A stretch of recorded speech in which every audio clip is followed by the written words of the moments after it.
Hello? Hi there. Is that Soulpersona? Yes, it is. How you doing? Oh, I'm fine, thank you. It's DJ Gloss here from Sound Fusion Radio. Great to hear your voice.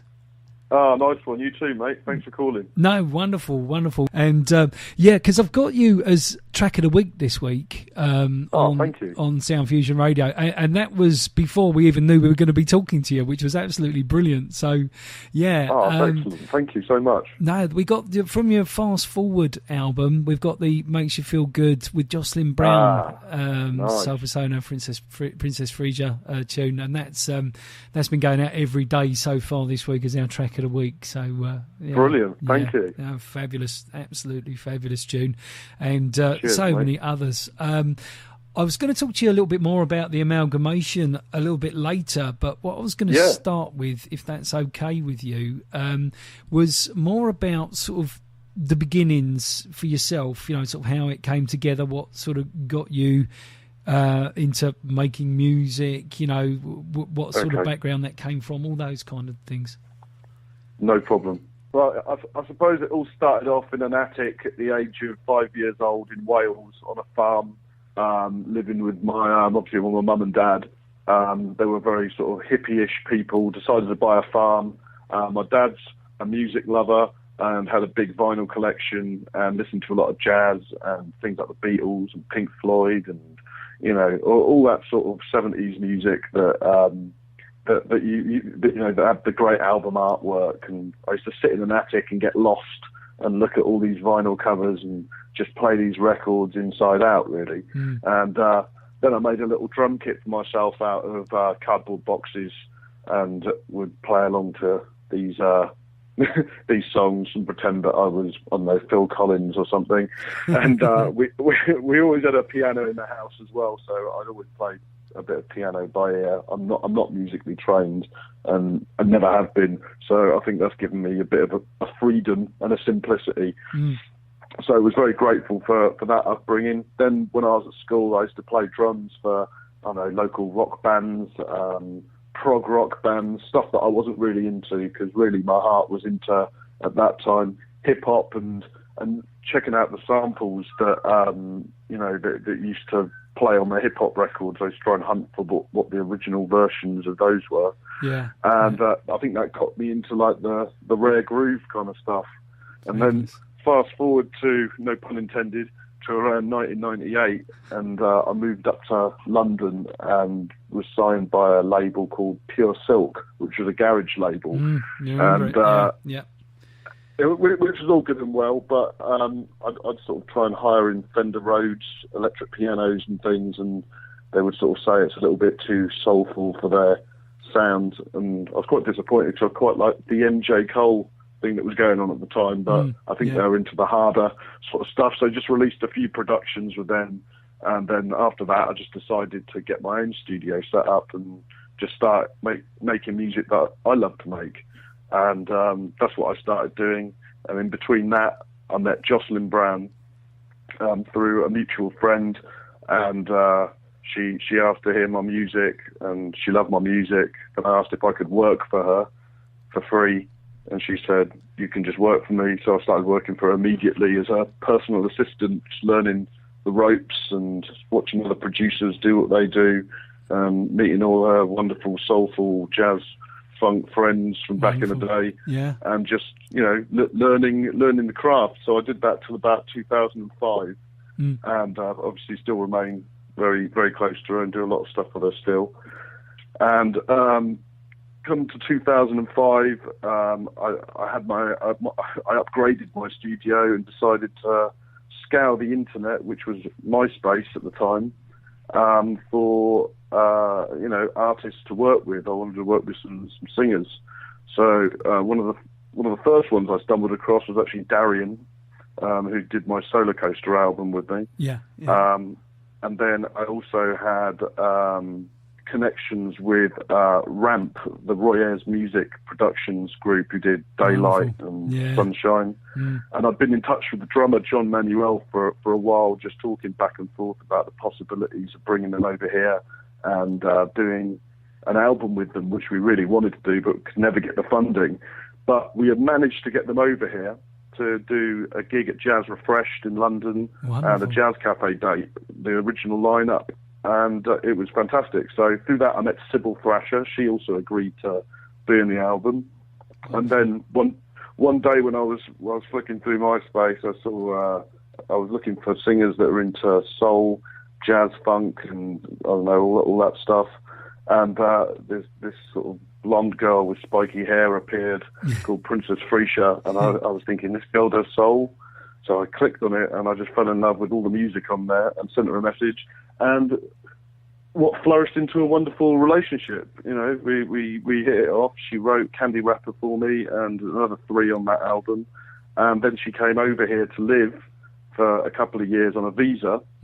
And we recorded the Lap Dancer album when she was here, the concept album about a lap dancer's life throughout, I don't know, just throughout a life. And how would you describe it? So Princess Frisia's just walked in from the gym. She's been working out. Wow. I can't really talk about the lap dancer lyrically because she wrote it all, but maybe I can hand her over to you after you speak to me and you can ask her a little bit more. I would love to ask her a little bit more if she would like to be asked. That would be wonderful. Hey, no problem. I'll hand you over after. Oh, that's fabulous. Thank you very much indeed. Yeah. Wow. All good. Well, that's great.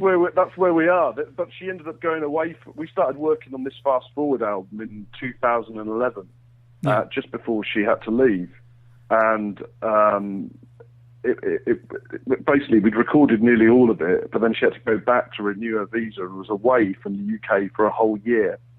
So this album never even, it might not have seen the light of day, because if it wasn't for her Latvian citizenship, because her father's Latvian, she managed to get an EU passport and can now live over here stress-free. Well, that's a really nice thing, and I'm ever so glad she did, because you know the music that came out of the sort of projects there of you two together, the Soulpersona stuff, has been absolutely wonderful. We've been featuring that also on our breakfast show program, and our listeners are loving it. You know, and thank you. We've got so many listeners that love that genre of music, and you know, whenever we play something Soulpersona, it's like, wow, you know, it's great. They love it. So, well, I think it strikes an effervescence from back in the day and back in the 80s. And I think the 80s was such a good time because there was lots of money about in the 80s, and people didn't care so much about things. And I always remember the 80s being very sunny,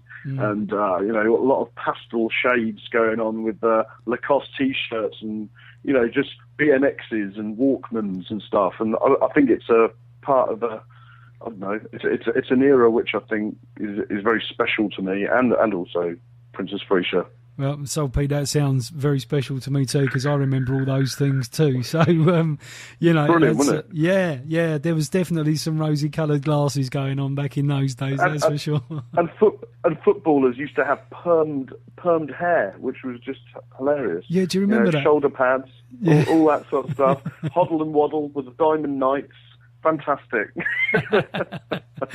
Yeah, wow. Well, a little bit of reminiscing there, but yeah, very, very true actually. And I think it does, because when people react instantly to a tune, to a radio station on Twitter, I mean, they literally tweet it back to you the second that you've tweeted it and said, "Wow, love this tune." Great. It's sort of we got a group of people that follow the station called the Funk Club, and they're really into their music, and this one of the gentlemen there, his name's Phil Tucker, and he immediately came back to me on one of the Soulpersona tracks. Absolutely fabulous, Glossy. Tell me more about this. And excellent. I just love that. That kind of interaction. People don't make that kind of interaction for nothing. Something has to. No, it's a very humbling thing, and I'm constantly flabbergasted that people sort of like it so much, and as is Freesia. So whoever likes it, that's done its job, and thank you. Well, that's fabulous, and thank you for doing the job on the tunes, because they are. Oh, mate, nothing but a pleasure. Absolutely wonderful. I was going to ask you, because you said a little bit about musical instruments, influences, and you said that your dad was into quite a lot of jazz and he had quite a lot of vinyl, and then you said yourself you were kind of into hip hop and that kind of thing. What sort of things specifically were the sort of things you sort of that inspired you in this direction?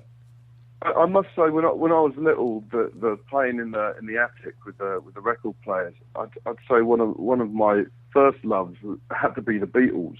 Oddly enough, I used to I had all the albums, and I used to play specifically the Sgt. Pepper's one over and over again. Yeah, and yeah. I used to look at the vinyl cover, the record cover of that was so interesting. It was outrageously different faces, good. Yeah, and sort of noticed something different every time you looked at it, and it just seemed really eerie. And I think that's where my love of doing a concept record came from, if I think about it, because it was a concept, and all the songs had this sort of ongoing theme down to the last track on the album, which made the needle skip, didn't it? It was sort of like a played backwards or something. It was just really eerie, and I used to really get off on it. I used to really like it. Yeah. So that, and I'd also listen to a lot of Chicago. I'd listen to some Marvin Gaye, because my mum was a big sort of Motown fan. What's that album? Breakfast in America by there it is. Supertramp. Supertramp. Yeah, I knew it was something like that. Yeah. I just all that for Supertramp. Yeah. So Breakfast in America, Supertramp, and then obviously as the years progressed, I remember when I first heard like De La Soul. That was one of my first hip hop listenings, and Third Bass and Gangstar. And I'd love the samples they used in Gangstar, all the jazz samples, and I was thinking, who the hell did these? And they credited them back then on the records. Yeah. And so I'd then hunt for those records and recordings, which was a lot harder back in the sort of late 80s. So what you get is people from America making mixtapes of vinyl and then selling them at a record shop near me, and we'd all queue up to get these mixtapes that you would just slide in your Walkman. And half of them would be uncredited, but you'd know that particular one was on there. So just listening to all that hip hop stuff just gave me a record collection, really, and inspired me to probably do the kind of music I do now. Wonderful, and thank goodness for that inspiration, because there's such it's just so nice to hear.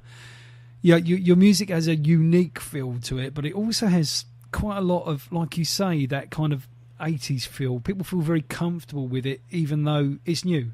People feel. Oh, thanks. I think that's a good way of putting it. But then I've got like a jazz funk side, which I love, because both of us have like, we call it our musical sweet spot between sort of 1978 and 1983, and albums like, one of my favourite albums is Ride Like the Wind, Freddie Hubbard. Well, anything by Freddie Hubbard, any album by Freddie Hubbard, I love. I love Dave Grusin. I love the soundtrack, the Third Eye of the Condor, 3 Days of the Condor, sorry, which is one of the best soundtracks ever written. I love Lalo Schifrin. I love, Gene Khan, Dexter Wansel, all those people, and the jazz funk instrumental stuff, Bob James and Mark Colby. There's some really sort of lovely jazz funk sort of stuff with like lush Fender Rhodes and horn arrangements. Yeah. And that's our next project, funnily enough. We're going to do an album dedicated to the 70s. Wow. I tell you, the Freddie Hubbard track that really sticks out for me is called Little Sunflower, and that one. Oh, beautiful! Yeah, off the Love Connection album, which is that whole album actually helped inspire the Lap Dancer album. Wow, that's brilliant for me, anyway. Yeah, that's brilliant. It's just, you can listen to that and you can drive. I remember driving along at night listening to that album through London, and it was really quiet about 2 a.m, and it was just a beautiful experience. Yeah, I can imagine. I mean, I quite often, I like to kick off a show every now and again with Little Sunflower. I think it just sets the scene, It's Especially a beautiful song. Yeah. Who's that singing? Is that Al Jarreau singing it? Isn't it? I think. I believe so. Yeah. Al Jarreau, and beautifully sung. It's just it has a almost eerie beginning to it, and it's it's just one of those. It's those strings. Those strings set the scene. It's just like the orchestra, and if I could ever make an album just 1% as good as that, I'd be a happy man. Brilliant, absolutely brilliant. Well, yours are great too, and loving what you guys do. Absolutely. I'm just handing you over. Nice to talk to you, mate. And you too. Have a lovely day. Take care, mate. You too. You too. Take care. Hello. Hi, Princess Freesia. How are you? Yeah, I'm good. I just come back from the gym, and I'm quite delighted because I'm looking on my newsfeed on Facebook, and I've noticed that the lead actor of 50 Shades of Grey is going to be in the next 2 films. Well, because I'm a girl and I like things like that. So. Oh, that's all good. Yeah, no worries with that at all. So I've just got your name new, Yeah. Oh well. We're from Sound Fusion Radio. I didn't know if you knew who was grabbing to talk to you. I'm DJ Gloss and I do the breakfast show. And this is a real honour and surprise to be able to talk to you now because we didn't realise we were going to. So, tell us a little bit about how you came to music then, because we just heard how Soul P did, but how did things come together for yourself? Oh, well, to be honest, I actually fell into music quite by accident. I'd always been a music appreciator, but I thought I was going to be like a comedian or like a comedic actor or something. I kind of saw myself doing like musical theatre and things like that, but it was only my high school boyfriend he was a singer-songwriter with a guitar, and he knew that I had a good singing voice, and he sort of wanted me to write lyrics to one of his songs. I think the first thing I wrote was called Loss of Love. Right. The lyrics were quite base at the time, but I guess I had a knack for poetry. I used to actually write songs about my friends, just sort of joke songs, insulting them and whatnot to famous songs. So it was kind of like a parody of what I do now, really. I went to university after that and did like a Bachelor of Popular Music, and we had recording facilities, about 4 or 5 different studios, state-of-the-art sort of stuff. And I used to just learn about production, music programming, engineering. So I can do a bit of that. I'm not as good as Soul P, so that's why he does all that. But I do produce my own stuff at least and engineer and stuff like that. I just sort of developed my craft, I guess, during that time. And then I also wrote a thesis on rare grooves. Wow. Yeah, that's good. Yeah. Yeah. Interesting. Yeah. Wow. Yeah. I'm wondering who you got to actually market, to be fair. I mean, somebody that know enough about Rare Groove to be able to say whether you were right or whether you were wrong. But there you go. No, I know. It was kind of like a bit of a naughty thing of me because, Rare Groove's such a broad thing. I wrote about the subculture basically surrounding it, and I got, loads of free music, imported stuff, so I was quite happy about that. Oh, it's definitely the right thing to do. Yeah, definitely. To pick a topic like that. Much. When I did my music exams, I did mine on reggae music, dancehall, and that kind of thing. So I did the same as you. I picked a topic that possibly there wasn't a music teacher in the land that could mark it, but it's all good fun. I talked it up quite a bit and used big words and big sort of analogies and seemed to go down well. I got like a high, I was just 3 marks off a high distinction. So. Wow, that's really good. Yeah, well done you. Oh, that's fabulous. Oh, bless you. I just love blabbing on, I guess. Wonderful. Yeah. So, musical influences for you, what were your sort of main things you were listening to? What influenced you, do you think, as you sort of grew up through music? Oh, wow. You'd be shocked to know that the first thing that I heard when I was growing up was ABBA. I'm not shocked at all. Oh, God. Yeah, my mum was a huge ABBA fan. And I think the Beach Boys, someone bought me the Kokomo record. Yeah. I don't know why. I was like 5, 4 or 5 years old, so I didn't know any better. They were the tunes of the day. Lots of people listen to ABBA. Lots of people, there's particularly, in the sort of late 70s and early 80s. I mean, they produced a plethora of albums, and they were very popular. So that's right. I mean, I liked, Whitney Houston, Wham, George Michael.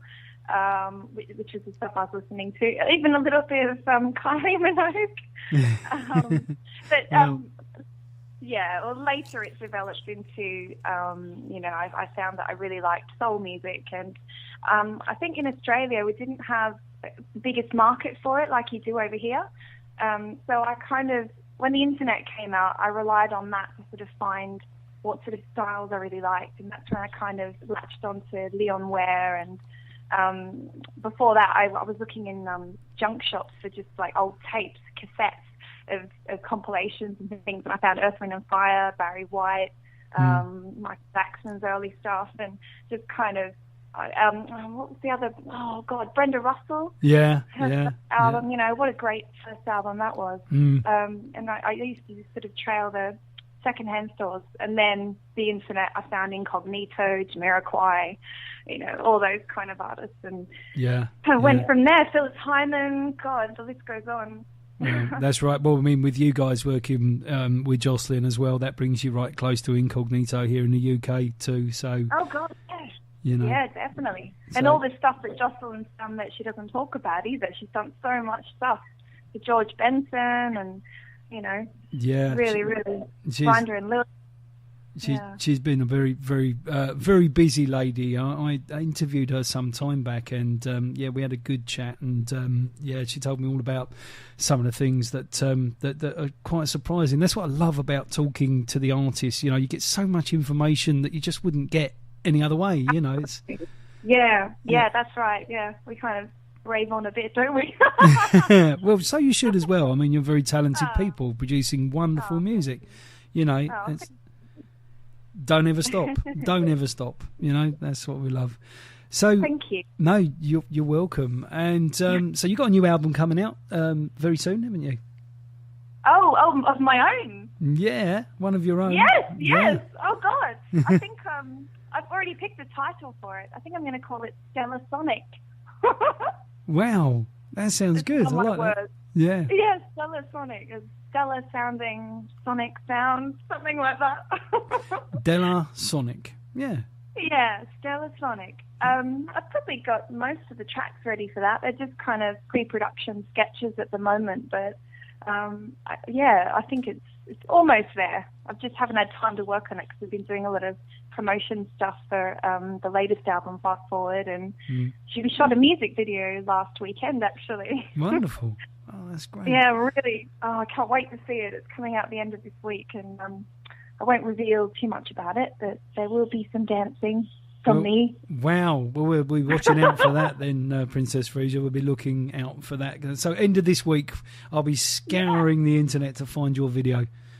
Oh, yeah, we'll be big upping it on Facebook. There'll be huge announcements, I'm sure. I shall be watching your Facebook with attention and making sure that we have a look.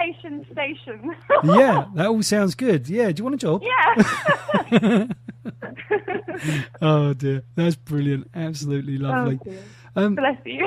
And you too. Oh, God, that sounds like how I got my name, well, sort of. My mother had bought me this little plush toy cow, and my nana and my mother had named it Princess Moo Freesia, and I dropped the middle name and used it as my online moniker, and then suddenly it developed into my actual name. So. Yeah, Freesia, because he's a breed of cow, isn't it, Freesia? Yes, that's how it was originally spelled as well, and then I changed it to Free, and I didn't actually know it was a flower either, so that was kind of weird. Yeah, wow, because it is a flower too. Yeah, absolutely right. Yeah.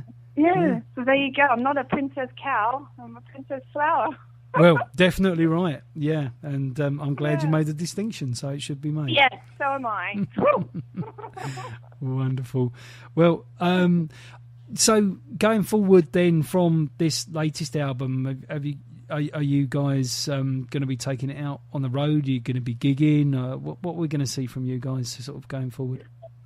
Well, we'd love to take it on the road. Obviously, we'll be waiting for someone to, a promoter to come along to help us be able to fund that and, get the venues organised. Because, as you know, it's really hard to organise things as independent artists, and knocking down doors is not really our style. We kind of like people to come to us rather than us sort of desperately trying to, force ourselves upon people. It's just not our style. But we do have, a few team members on board that are working on things for us. So hopefully you'll see us touring at least the UK this year, and hopefully some of Europe as well.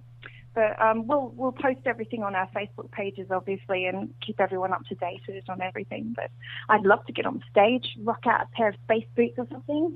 Sounds good to me. That sounds really great. Look forward to that. I actually did a little dance move when I said that. Well, there you go. And we've got dance moves coming up on the video as well. So really dorky ones, really retro dorky ones. Oh, they're the only ones I know. Oh, well, bring it on. You'll be dancing along with the video, I'm sure. Absolutely will.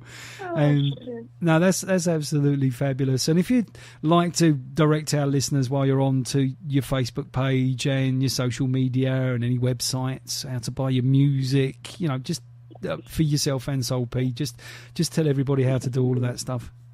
Okay, well, on Facebook, all you have to type in is Princess Freesia. It's Freesia, and you'll find my personal page, which has a strange Latvian name called Leah Rolabs, but you'll also find my fan page. And same for Soulpersona. He is Soulpersona Recordings on Facebook, and you'll also find our Freesia fan page as well. And that's where you'll find everything and all the links to Twitter and personal pages and whatnot. So, we'd love to hear from you. Drop us a line, write on our pages, give us a big smile, show us your albums that you've got of ours, and we'd love that. And make sure you buy the music. Yes, oh God, buy the music, yeah. Without a doubt. Absolutely. It might help, yeah. Well, it's been absolutely delightful speaking to you, Princess Freesia, and I didn't realise that we would get to do so today. I wasn't sure whether it would be the two of you or just one of you, and then I thought it was going to be just one of you, and then you came in, so it's very... you came storming in all sweaty and grossed out from my gym session, but brilliant. Yes, I'm here. Well, that's what gym sessions are for, so that's all good. We don't mind. That stuff, we don't pick that up on the radio. We only pick up your voice, so that's all good. I look and smell amazing. Just remember me as you see me online. Vision of hoxiness. Yeah, well, you see, I'm a breakfast show DJ, so I know exactly what you're talking about. Okay, brilliant. Thank you. Get the hot butties ready. No, I'm kidding. Great stuff. Well, thank you very much. If there's anything that you'd like to say, yourself or Soul P, to your fan base out there, or any questions I haven't asked you that you'd like to put the information forward for, please feel free to do so. Okay. I'm spellbound. I'm speechless. I just like the Incognito song. I don't know what to say. Thank you. Thank you for having me, and thank you to everybody who listens to our Stellasonics, as I call them. We're really privileged to be in the position we're in to make music and, be earning a living from it. And it's thanks to all of our fans, and we love you all. And thank you so much. And, we'd love to see you on the road soon. So, take care. That's great. Yeah, let us know where you're going if you're out on the road. We can repost anything you have onto the radio station's Facebook page as well, and perhaps bring a few more people along that way. And we'd love to come and see you. So just keep in touch, and we'll be most interested in new albums and new music and just getting involved. Brilliant. Thank you so much. You're wonderful. And you too. you both. It's been an absolute delight talking to you both, because it's been like chatting to a couple of friends. It's not been like some interviews are a bit interviewy, and this has been very friendly, and that's very nice. Oh, that's how we like it. Thank you. That's all good. You've made it lovely, so thank you. You're welcome. Absolutely welcome. Have a lovely day, the pair of you, and you too. Yeah, we'll let you know. So happy. Have a lovely day. Yes, have a lovely day, mate. We'll do, Soul P, and we'll be in touch over how the features are going to go. There's definitely the breakfast show will feature you for 5 days, but I think with the extra interview that we've got today, there's probably some kind of showcase that we can do there as well, which might be lovely. That'd be amazing. Anything you need, like I said, just give me a call. That's absolutely fabulous, and we'll be in touch and let you know. And thank you so much for your time today. It's been wonderful talking to you. Thank you. Peace and blessings to you both, and we'll speak soon. Okay, brother. Bye. Okay, take care. Bye. Bye. Bye. Bye.